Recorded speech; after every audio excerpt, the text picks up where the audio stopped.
Xanım Zəhranın bir duası var. Nə qəşəng duadır bu dua. Azama öyrədir ki, necə dua eləyin. Deyir, Allahümmə, bilirsiniz bu dua hansı gündür?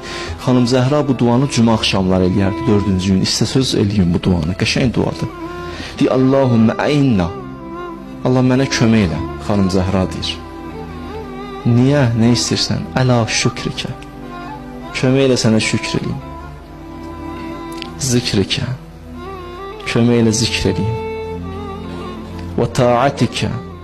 Kömək elə itaat edeyim. Və ibadətikə, bir rəhmətikə, ya ərhəmər rahimin. Allah kömək elə mənə. Dua eləyə bilim, ibadət edə bilim, itaat edə bilim. Məgər sənliydi, məgər mənliydi. Allah izin verməsə məgər itaat edə bilərik. Allah bir anda əlimizdən hər şey alır, hər şeyi.